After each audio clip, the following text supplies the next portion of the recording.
Aleluia. Amém. Quero convidar vocês então agora a lerem comigo, aqui acompanharem a leitura do Evangelho de Marcos, capítulo 5.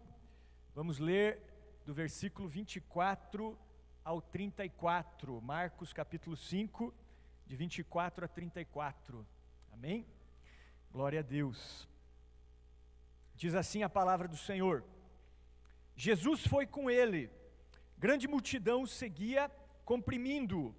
Aconteceu que certa mulher, que havia 12 anos vinha sofrendo de uma hemorragia e muito padecera à mão de vários médicos, tendo despendido tudo quanto possuía, sem contudo nada aproveitar, antes pelo contrário, indo a pior, tendo ouvido a fama de Jesus, vindo por trás dele, por entre a multidão, tocou-lhe a veste, porque dizia: se eu apenas lhe tocar as vestes, ficarei curada. E logo se lhe estancou a hemorragia e sentiu no seu corpo estar curada do seu flagelo. Jesus, reconhecendo imediatamente que dele saíra poder, virando-se no meio da multidão, perguntou: quem me tocou nas vestes? Responderam-lhe seus discípulos: vês que a multidão te aperta e dizes: quem me tocou? Ele, porém, olhava ao redor para ver quem fizera isto. Então a mulher, atemorizada e tremendo, cônscia do que nela se operara, veio, prostrou-se diante dele e declarou-lhe toda a verdade. E ele lhe disse: filha, a tua fé te salvou, vai em paz e fica livre do teu mal. Amém? Glória a Deus. Baseado nesse texto, o tema da mensagem que eu quero compartilhar com a igreja nessa manhã é como alcançar um milagre. Amém? Nós vamos falar sobre isso nessa manhã. Durante esse ano eu já tive a oportunidade de falar a respeito de algumas mulheres relatadas na Bíblia. Nós pregamos sobre Maria, irmã de Marta, aquela que escolheu a boa parte, a qual não lhe seria tirada, segundo Jesus falou. Falamos também sobre a mulher cananeia, que demonstrou ali a sua fé através da perseverança, através da humilhação, quando ela buscou Jesus em prol da sua filha que estava horrivelmente endemoniada. E agora nós vamos falar sobre essa mulher, conhecida na Bíblia como a mulher hemorrágica, ou a mulher que tinha um fluxo de sangue. E o que nós lemos aqui nesse relato é que Jesus, ele operou um milagre de cura na vida dessa mulher hemorrágica. Mas quando Jesus operou esse milagre, ele não operou simplesmente um milagre no corpo dessa mulher. Não foi simplesmente uma cura física. Foi uma cura física, mas foi também, nós vamos ver, uma cura financeira. Foi também uma cura emocional. Foi também uma cura espiritual. Porque segundo esse texto, e se nós analisarmos ele com cuidado, nós vamos ver que o problema dessa mulher não era só uma enfermidade física. Eram problemas financeiros, eram problemas emocionais e também problemas espirituais. Então a boa notícia é que quando Jesus faz algo na nossa vida, Ele nunca faz somente aquilo que nós queremos. Ele vai além, Ele é poderoso para fazer abundantemente além, abundantemente mais, além daquilo que nós pedimos, além daquilo que nós pensamos. E por que eu digo que essa mulher, além do problema físico, ela tinha também problemas financeiros, problemas emocionais e problemas espirituais? Porque o texto diz que ela havia despendido tudo que ela tinha, todo o seu dinheiro ela havia gastado com médicos. E ela não havia melhorado, pelo contrário, ela havia piorado. Ou seja, se ela gastou tudo, ela não tem nada. Ela agora é uma mulher miserável. Eu levanto a hipótese de que ela estava vivendo na rua, essa que é a verdade.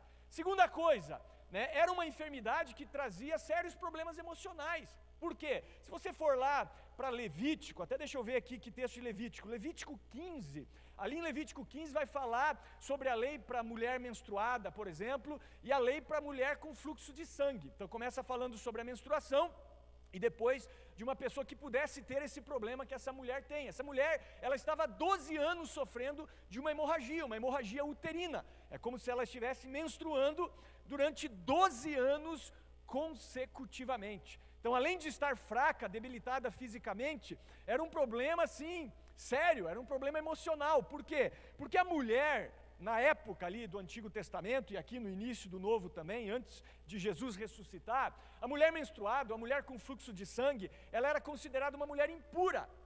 E as pessoas deveriam evitar tocá-la, não que não poderiam tocá-la, mas digamos, minha esposa está menstruada, tá? Vamos usar esse exemplo. Se eu tocasse nela no período menstrual, eu também ficava impuro. E eu deveria me afastar da cidade, das pessoas, passar por um ritual de purificação, ficar afastado o dia todo, tomar um banho no final do dia, para poder voltar ao convívio normal com as pessoas. As mulheres ficavam 7 dias isoladas no período menstrual. Tudo que as mulheres tocavam era considerado impuro. Deitou na cama, a cama está impura. Tinha que lavar tudo, tinha que limpar tudo. Essa lei era para quê? Para evitar contaminação, irmãos, né? Não existia saneamento básico como é hoje, tá? E essa mulher, então, ela estava há 12 anos sofrendo dessa hemorragia. Se ela tinha marido, ela estava 12 anos, provavelmente sem ter um relacionamento íntimo com esse marido. Se ela tinha filhos, ela não podia conviver assim com os filhos de maneira próxima, né? Se os filhos tocassem nela, deu um abraço no filho, o filho era impuro. O filho tinha que se afastar, passar por todo um ritual de purificação. Então eu repito, as mulheres menstruadas ficavam 7 dias. Lembra quando Davi, ele caiu em adultério com Batseba? Batseba estava tomando banho e Davi viu ela ali de cima do terraço do palácio tomando banho. Ela estava passando pelo ritual de purificação pós-menstruação. Haviam passado 7 dias, ela estava se banhando, né, provavelmente numa área externa da casa dela, e ele, né, ali tendo uma visão panorâmica do palácio, ele acompanhou Batseba tomando banho, a cobiçou, viu que ela era muito bonita, a desejou e acabou chamando ela e cometendo adultério e posteriormente homicídio. Mas aqui eu levanto a hipótese de que era uma mulher sofrida emocionalmente. Então o problema dela era físico, o problema dela era financeiro, o problema dela era emocional e não deixa de ser um problema espiritual, né? Porque nessa época as pessoas tinham essa ideia de que pessoas enfermas como ela eram pecadoras, estavam pagando por alguma coisa que elas haviam feito. Até nós vamos ver daqui a pouco a história ali do cego que Jesus curou, que era um cego de nascença, né? Então os discípulos chegaram para Jesus e disseram: quem pecou para que esse homem nascesse cego?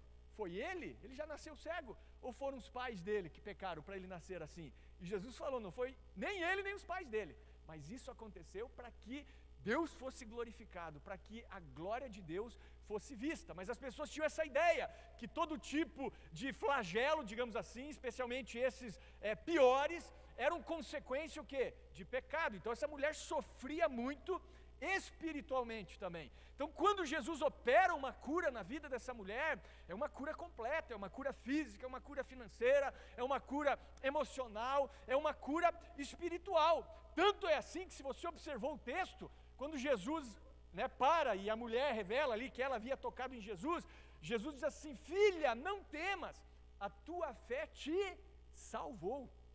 Ele não fala a tua fé te curou simplesmente. Primeiro que chama ela de filha, mostrando que já havia recebido ela como filha. Em segundo lugar, fala a tua fé te salvou. Então, trazendo para as nossas vidas hoje, nós vamos ver aqui alguns princípios importantes para que nós possamos também experimentar milagres da parte de Deus. Então essa é a pergunta que eu vou responder nessa manhã: como alcançar um milagre? E o primeiro passo para você alcançar um milagre, irmãos, é a fé. É a fé. Quer experimentar milagres da parte do Senhor? Seja uma pessoa de fé, creia. Repito aqui, ó, versículo 34, coloca lá, Mateus, novamente. Marcos capítulo 5, versículo 34, ó. E ele disse: filha, a tua fé te salvou. Então a cura é uma consequência da fé. Quer ver? Vamos avançar um pouquinho aqui no texto. Vamos ler agora Marcos capítulo 5, versículo 36. Olha só, é a continuidade ali, ó. Diz assim: mas Jesus, sem acudir a tais palavras, disse ao chefe da sinagoga: não temas, crê somente. Olha para a pessoa do teu lado e diga assim: não temas, crê somente. Ah, mas diga com convicção, irmão. Não temas, crê somente. O que estava acontecendo aqui, para você entender o contexto da passagem, tá? Jesus, ele foi chamado por um homem chamado Jairo, que era um chefe da sinagoga, para ir na casa dele orar pela filha de Jairo. A filha de Jairo tinha 12 anos, e ela estava enferma a ponto de morrer, e Jesus foi com ele. Foi no meio do caminho que essa mulher toca em Jesus. Jesus estava indo para a casa de Jairo, uma multidão apertava Jesus, aí essa mulher toca em Jesus, ele sente que dele saiu o poder, ele para, conversa com essa mulher, como nós lemos aqui, e depois que ele deixa a mulher, chega um grupo de mensageiros, ou pelo menos um empregado de Jairo, e diz: Jairo, não incomode mais o mestre, porque a tua filha não está mais doente, a tua filha morreu. Imagine, Jesus está indo para a tua casa, para orar pela tua filha de 12 anos, no meio do caminho uma abençoada interrompe a viagem, ele já uma multidão apertando, se coloca no lugar de Jairo, como pai ou como mãe, Aí o que acontece? Passado esse milagre da mulher hemorrágica, chega uma pessoa aí da tua família, uma pessoa que trabalha com você e diz: não precisa mais incomodar Jesus não, porque a tua filha morreu. Jesus olha para Jairo, e diz assim: não tenha medo, então somente creia. E Jairo creu, Jesus foi com ele, ali até a casa dele, entrou na casa de Jairo, só entrou Pedro, Tiago e João na casa de Jairo. Por que não entrou Tomé, irmão? Tomé era incrédulo, Tomé ficou para fora, irmão, entendeu? Tomé ia atrapalhar o milagre, Por que não entrou Judas? Judas ia dar problema também, ia haver um pinguim de geladeira lá na casa de Jairo, uma coisa de valor, já ia querer pôr na bolsa, porque Judas tinha esse problema de ser ladrão. Então só entra os fiéis escudeiros, aqueles que têm fé, porque o milagre é fruto da fé.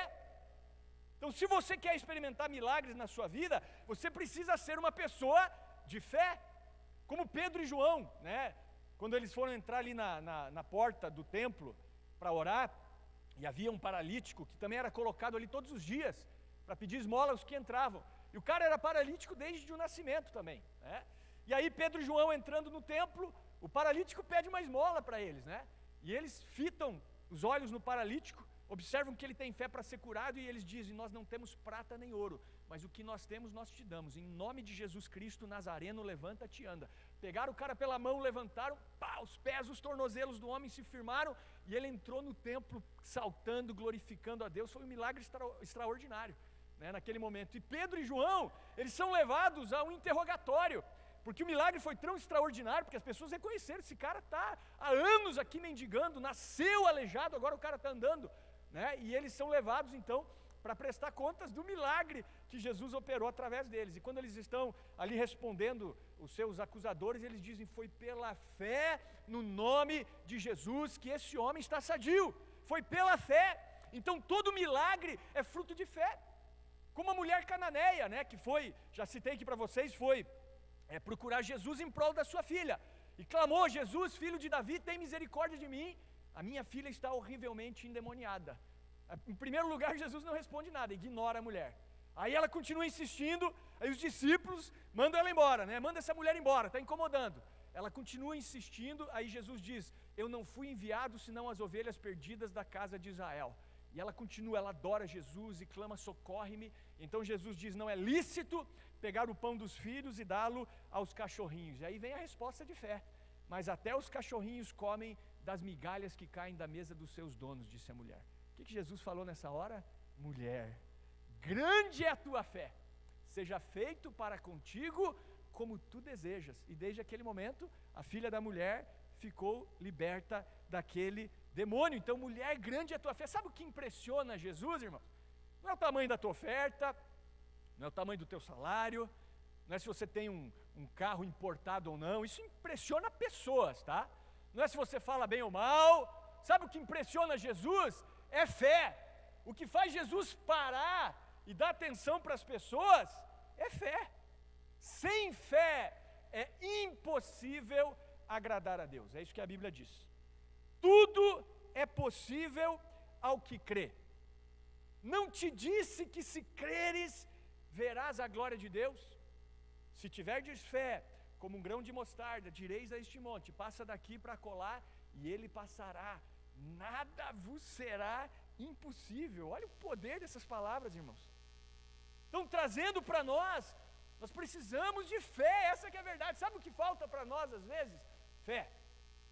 Pastor, por que não tem acontecido milagres no nosso meio? Não é porque a gente não tem fé, não tem a fé que a gente precisa ter para que essas coisas aconteçam, essa que é a verdade.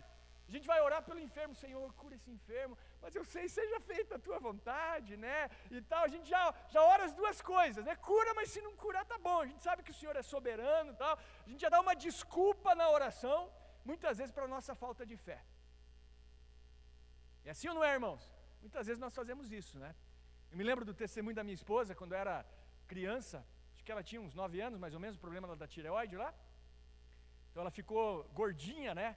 Então, ela engordou muito ali num período da vida dela, só que ela não estava nem aí, né? Estava gordinha e estava tudo de boa, né? Ah, beleza, tal. Até que, na escola, o que você acha que aconteceu?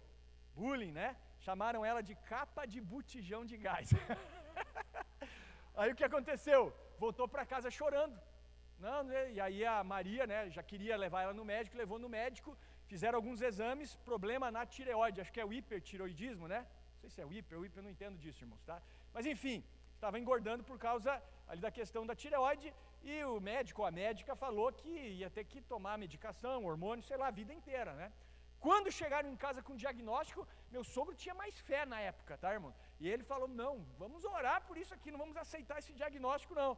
E oraram, né, e buscaram Deus pela filha. Resumindo, teve um outro exame e ela estava completamente curada, não teve problema mais nenhum. Fez uma dieta com disciplina, voltou ao peso normal e nunca mais teve problema de peso, né? Então, claro, se cuida, né, irmãos? Temos que nos cuidar também, mas foi um milagre. Aí a nossa incredulidade pode pensar assim, não, foi um erro no exame, né? Uma coisa deu errada, né? Mas não, foi um milagre mesmo, né? Porque quando nós cremos e quando nós oramos e buscamos Deus, nós começamos a experimentar milagres da parte do Senhor. Agora, pastor, como é que eu cresço então em fé? Eu reconheço que eu preciso ser uma pessoa que tem fé. A fé, irmãos, vem pelo ouvir, e o ouvir pela palavra de Deus. Então, se você quer ser uma pessoa de fé, você precisa ter contato com a palavra de Deus, ouvir a palavra, ler a palavra. Pega esses relatos que eu estou citando aqui para vocês, começa a ler os evangelhos, você vai ver quantos milagres existem. Quando eu me converti, eu tinha um problema sério também, físico. Eu tinha assim uma falta de ar terrível, né? Assim, alergia a ácaro, pó, fumaça de cigarro. Eu me lembro quando eu era adolescente, eu fui para Caçador, na cidade da minha avó, né? E eu fui dormir num quartinho que estava fechado há muito tempo, um quartinho lá de visita, e quando eu deitei no colchão, eu já senti, trancar minha glote aqui, meu pulmão, e comecei a ter falta de ar. Aquele dia eu pensei que eu ia morrer, né? Eu pensei que ia morrer, falei, já era, né? E aí meus pais me levaram no hospital, graças a Deus, porque eu acho que senão eu morreria mesmo naquele dia, né? E aí quando fizeram lá a inalação, me deram a medicação, nossa, senti o ar passando novamente, foi muito bom, né? Mas os exames mostraram então que eu tinha alergia, pó, ácaro, fumaça de cigarro, enfim. E isso aí não tem cura, você vai ter que conviver com isso até o final da tua vida, né? E eu já tinha me conformado com isso. Eu lembro que eu tinha muito medo, né? Quando nós íamos viajar, quando eu era atleta, ia jogar em outra cidade, puxa, tomara que o local que a gente vai dormir esteja limpo. Às vezes a gente dormia em alojamento, em escola, em clube, né?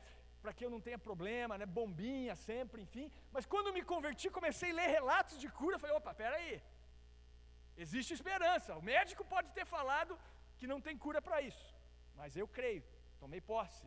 Eu não vou dizer que nunca mais eu tive falta de ar depois disso, mas faz anos, irmãos, que eu não sei o que é isso, mas muito tempo mesmo que eu não sei o que é isso, e eu tomei posse da cura de Jesus na minha vida. Você pode dizer amém?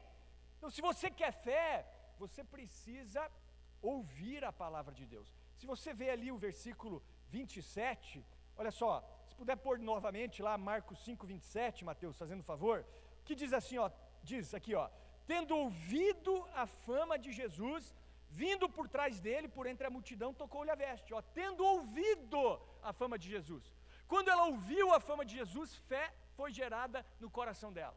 É assim que aconteceu. Imagina, ela está ali pedindo esmola, sei lá, fazendo qualquer coisa, vem uma multidão seguindo um homem. Ela pergunta, o que está acontecendo aí? Jesus. Jesus cura enfermos, Jesus ressuscita mortos.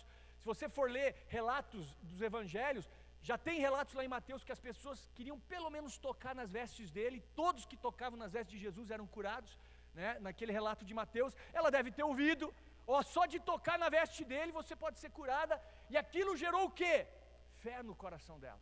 E ela então disse, se tão somente eu tocar no seu manto, eu ficarei curada. Então a fé vem pelo ouvir. e ouvir pela palavra de Deus. Pastor Peter, eu estou incrédulo, pastor Peter. Eu já não tenho mais a fé que eu tinha antes. Claro, em vez de ler a Bíblia, você fica na internet, você fica no Instagram, você fica ouvindo um bando de ateu aí, né? Enfim, fica ouvindo satanista. Como é que você vai ter fé, irmãos? Né? Dia que eu levei o Géser lá em casa, minha mãe falou lá dos satanistas que ela ouvia, falou, não ouça. Deu uma durinha lá. Para de ouvir esse tipo de pessoa aí. Né? Mas eu gosto. Não, ouve a palavra de Deus, irmão.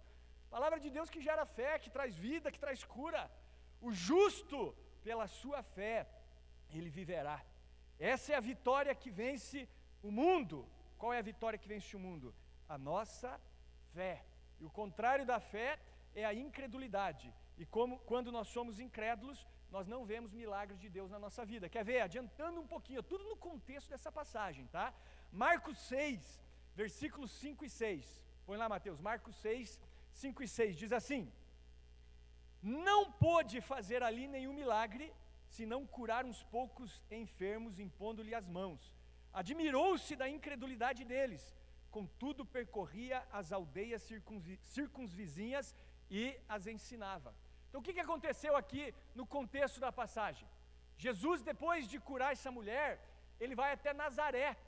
O que era Nazaré, irmãos? Nazaré era a cidade onde Jesus foi criado. Então, vocês sabem, Jesus, ele nasce em Belém, mas ele é criado em Nazaré, por isso que ele era chamado de um nazareno, né? E quando ele volta para a cidade onde ele foi criado, ele não pôde, a Bíblia fala que Jesus não pôde fazer muitos milagres, exceto curar poucos enfermos. E ele se admirou da incredulidade do povo de Nazaré. Então veja como a incredulidade do povo impede Jesus de fazer milagres. Por que o povo de Nazaré era incrédulo? Eu acredito que era pelo seguinte: Jesus, a gente viu esse menino aí crescer, filho de José, filho de Maria, era um carpinteiro ali, como assim é o Messias? Por isso que profeta, ele não é honrado na sua própria casa, né? Jesus mesmo disse, porque o pessoal de Nazaré não levou Jesus a sério, basicamente é isso, né? E esse é o problema muitas vezes também, né? Estou acostumado com vocês estão acostumados comigo, meu pastor vai orar por mim aqui, né? O negócio, se vem um de fora, é diferente, né? Fala a mesma coisa, você leva a sério, né? Ou sei lá, alguém da minha família, né? Vai orar, né? Pai, você é autoridade, sacerdote na tua casa. Você não precisa chamar o pastor para orar pelos teus filhos, pela tua esposa. Põe a mão ali, na cabeça da tua esposa, dos teus filhos, unge eles. Entendeu? Você é sacerdote, você é autoridade ali, expulsa os demônios da tua casa todo dia, enfim. Creia, tenha fé. É assim que funciona, né? Não precisava, depois que Jesus ressuscitou e os discípulos começaram, não precisava ser um apóstolo necessariamente para fazer milagre. Toda a igreja fluía nos dons, a igreja primitiva. Não precisava ter um título, não precisava ter um cargo para que o milagre acontecesse. Precisava ter fé, simplesmente isso. Então, o segredo para nós experimentarmos milagres na nossa vida, o primeiro deles é a fé, beleza? Então, a fé vem pelo ouvir, e ouvir pela palavra de Deus, não esqueça disso. Segunda coisa, é você confessar, é você declarar. Então no versículo 28 ali, de Marcos 5, diz que a mulher dizia consigo mesma, porque dizia, se eu apenas lhe tocar as vestes, ficarei curada. Então ela dizia, ela não só creu, mas ela verbalizou a cura. Então é você confessar aquilo que você crê, tá? É você confessar a palavra de Deus, como eu tenho dito, não é que a minha palavra tem poder, tá? Mas a palavra de Deus, ela tem poder. Então, quando eu confesso a palavra de Deus, isso é poderoso. Agora, lógico, se eu creio em algo, eu preciso verbalizar também, sim ou não? Né? Tem pessoas que criticam, um pastor aí que já é falecido, e ele também, como é que eu poderia dizer? Ele é escritor também, né? Além de pastor, ou era, né? Porque ele já faleceu. E ele escreveu um livro intitulado O Nome de Jesus. E esse livro é muito criticado, por quê? Porque ele coloca essa questão da confissão muito forte. E ele diz que quando ele era adolescente, ele tinha uma enfermidade muito grave, né? Também já havia sido desenganado pelos médicos. Ele recebeu um apelido por causa dessa enfermidade, porque ele era muito alto e ele ficava muito magro também. Então era tipo esqueleto ambulante, alguma coisa assim, o apelido dele. Mas um dia ele leu na Bíblia que tudo aquilo que você pedir descrendo no nome de Jesus aconteceria, né? e ele começou a declarar que ele estava curado. Mas mesmo declarando que ele estava curado, ele ainda sentia enfermidade no corpo dele. Então às vezes ele falava que ele estava curado, às vezes ele falava que ele estava doente, enfim, e até que um dia ele falou, não, eu só vou declarar a partir de hoje a cura. Mesmo sentindo a enfermidade no meu corpo, eu vou tomar posse e declarar que eu estou curado. E foi aí que ele experimentou a cura. E viveu muitos anos, viveu bem, era um pastor grande, alto, forte, assim, até robusto, né, gordo. Mas ele é muito criticado, né, pelo pessoal que critica aí a questão da confissão positiva. Então o livro dele é intitulado O Nome de Jesus. Então é um livro que eu li há vários anos atrás e eu achei muito interessante essa questão da confissão. Se eu creio, então eu declaro aquilo que eu creio. Eu declaro que eu estou curado. Porque se eu ficar declarando que o milagre não ocorreu, lógico que não vai ocorrer. Então não é só crer, é confessar. Olha só, Romanos 10, versículos 9 e 10, que é o texto ali da salvação, diz o quê? Se com a tua boca confessares Jesus como Senhor, e em teu coração crerdes que Deus o ressuscitou dentre os mortos, será salvo. Por quê?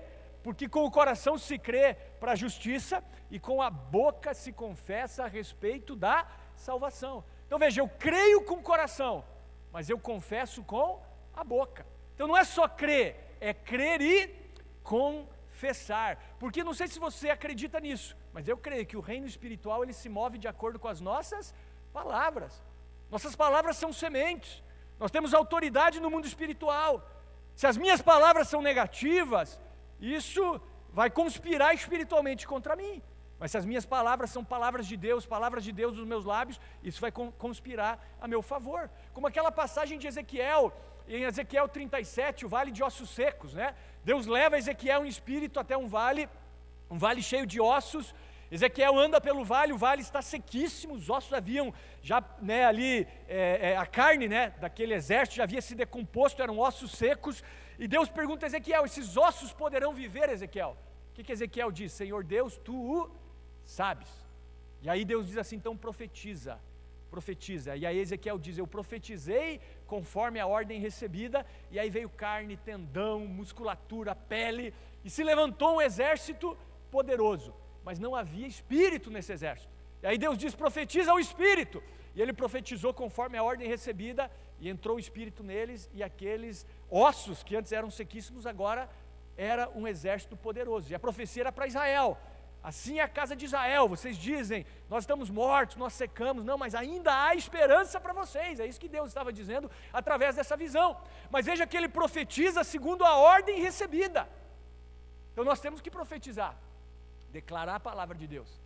Eu quero profetizar aqui, eu quero profetizar sobre nós aqui vida, amém? Quero profetizar milagres acontecendo no nosso meio. Eu quero profetizar que Deus está levantando aqui em nosso meio um exército poderoso. E se nós pensamos em algum momento, nós estamos mortos, né? Não há mais esperança para nós, seja para a tua vida pessoal, seja para a tua família, seja para a nossa comunidade, né? Eu quero profetizar o contrário, que Deus está levantando em nosso meio um poderoso exército, como foi cantado aqui, né? E o nosso Senhor é Cristo, nosso general é Cristo, e o Senhor está levantando um exército poderoso sobre a face da terra. Então é crer e confessar. Eu tenho até uma ilustração, não é minha, claro, né? Conto ela ou não? Conto, né? Os mais velhos, desculpe, porque alguns já me ouviram, né, falar sobre essa ilustração, mas é a ilustração de um camarada que estava dirigindo o carro dele, de noite, numa estrada praticamente deserta, né? Ele estava ali numa região que não tinha casa, não tinha morador, e a gasolina acabando, né? O ponteiro de gasolina já lá, né, bem na reserva mesmo, ele começou a ficar desesperado. O que eu vou fazer? Não tem ninguém aqui, não tem posto de gasolina, vou ficar nesse lugar. E aí ele começou a orar, clamar, foi buscar Deus, né? E dirigindo o carro, antes do carro parar, clamando. Daqui a pouco o ponteiro de gasolina começou a subir, irmão. Deus estava enchendo o tanque de gasolina de maneira sobrenatural. Quando o ponteiro de gasolina bateu lá perto dos 40 litros, ele disse, eu não acredito, o ponteiro voltou para o zero. Então esse é o nosso problema muitas vezes, né? A gente está orando por algo, mas lá no fundo a gente não acredita. E esse fato de nós não acreditarmos vai complicar o milagre, irmão. Porque o milagre é fruto de fé, e é fruto de confissão, amém? Fé e confissão.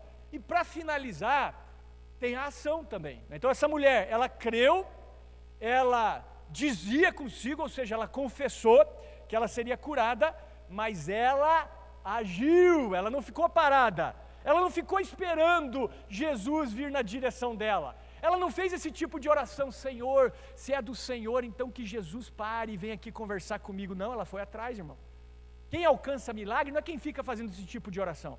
Pode acontecer, se for de Deus, então vai acontecer alguma coisa, o pastor vai vir na minha direção, vai falar tal coisa.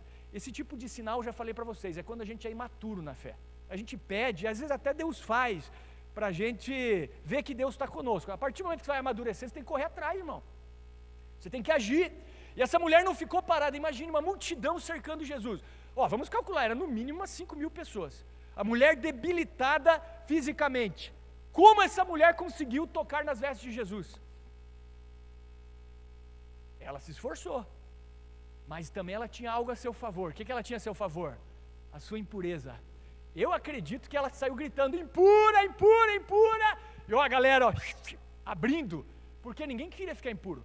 Quem tocasse naquela mulher tinha que sair dali, já ir se afastar e se purificar. Cara, com certeza a galera foi abrindo para aquela mulher, tenho certeza. O texto não diz, mas deve ter cuidado. A galera, impura, vai, passa.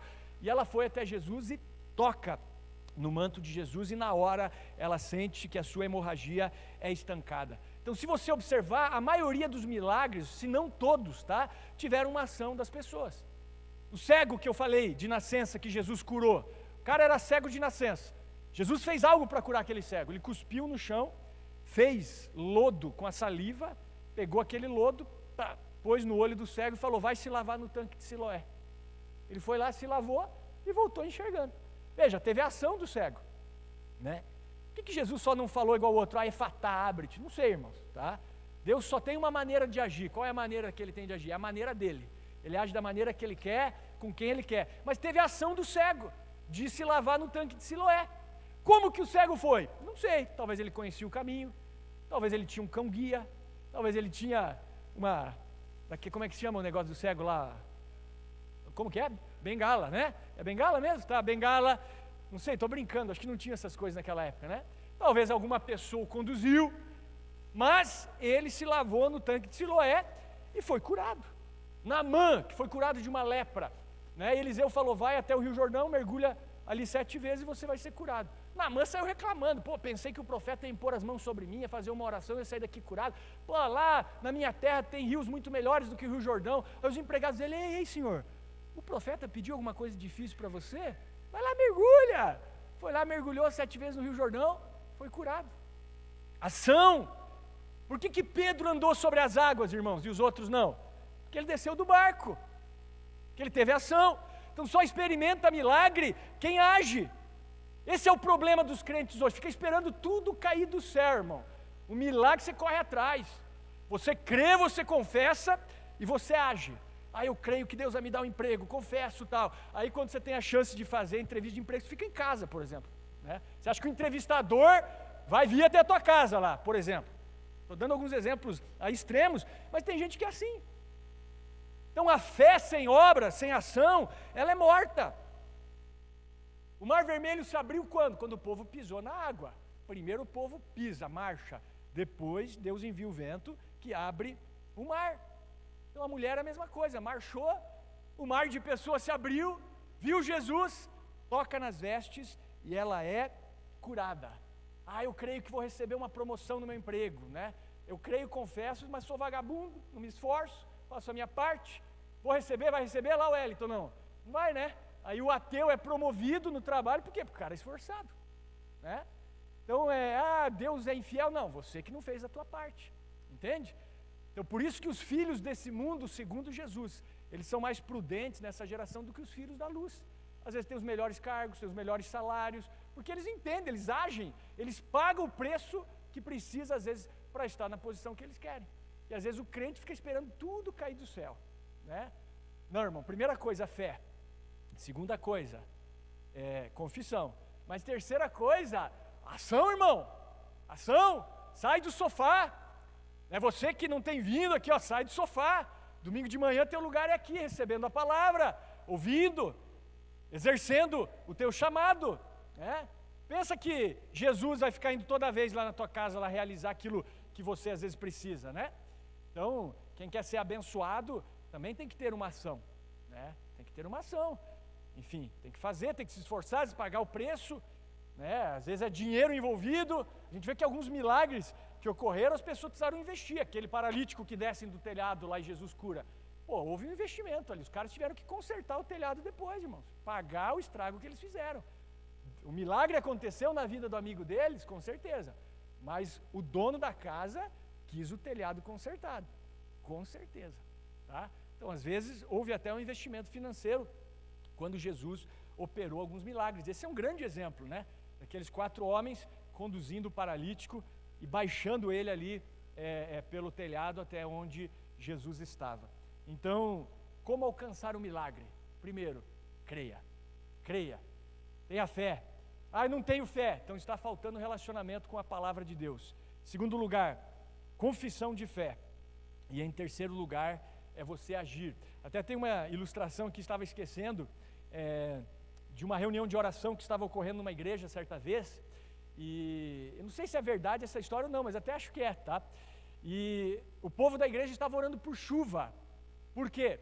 Porque estava tendo um tempo de estiagem muito grande naquela região, naquela cidade, e aí, ó, vamos marcar uma reunião de oração aí para chover na nossa cidade, muito tempo sem chover. Aí aparece um menino com guarda-chuva, né? Aí, quando ele chega lá com guarda-chuva, pergunta, mas por que você trouxe o guarda-chuva aí, né? O céu está limpo, tá falando, mas nós não viemos aqui para orar por chuva? Então, o guarda-chuva está aqui porque eu acredito que Deus vai responder a nossa oração. Então, é assim que nós agimos. Nós temos que agir dessa maneira. Se eu estou orando por algo, eu tenho que me comportar de maneira que aquilo de fato vai acontecer em nome de Jesus. Amém, queridos? Então, convido você a ficar de pé. Quero chamar o louvor.